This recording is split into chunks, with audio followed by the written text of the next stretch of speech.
लेकर सियासी और सामाजिक हलचल तेज हो गई है। नमस्कार, आप देख रहे हैं प्लैनेट न्यूज इंडिया। मैं हूं प्रिया सिंह। ये मुद्दा इतना गर्मा गया है कि सड़क से लेकर सोशल मीडिया तक जनरल ओबीसी बनाम इस समय बहस छिड़ चुकी है, जहां पर सवाल ये है, आखिर ये नए नियम है क्या और इससे विवाद क्यों हो रहा है? क्या वाकई सरकार समाज को बांट रही है? आइए समझते हैं पूरी कहानी। विश्वविद्यालय अनुदान आयोग ने यानी यूजीसी ने 13 जनवरी 2026 को promotion of equality higher education institution regulation 2026 लागू किया है। अगर कोई छात्र या शिक्षक शिकायत दर्ज करता है तो 24 घंटे में जांच शुरू होगी और 15 दिन के भीतर रिपोर्ट तैयार करनी होगी। नियम ना मानने पर यूजीसी तक से मान्यता रद्द की जा सकती है।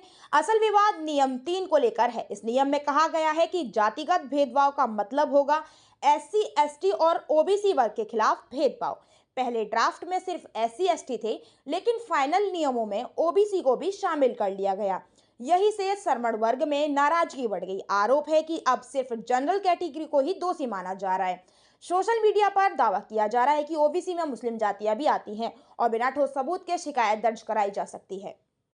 दूसरी बड़ी आपत्ति है, नए नियमों में झूठी शिकायत दर्ज कराने पर कोई प्रावधान नहीं है। ड्राफ्ट नियमों में जुर्माना की बात थी, लेकिन फाइनल नियमों में से इसे हटा दिया गया। इसी बात से जनरल कैटेगरी में डर और गुस्सा दोनों है। सरकार यूजीसी का पक्ष है कि यह नियम किसी वर्ग के खिलाफ नहीं है, बल्कि समानता और न्याय के लिए है।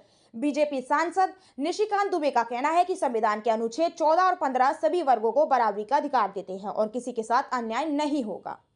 इन नियमों का मकसद है कॉलेज और यूनिवर्सिटी में जाति के नाम पर हो रहे भेदभाव को रोकना।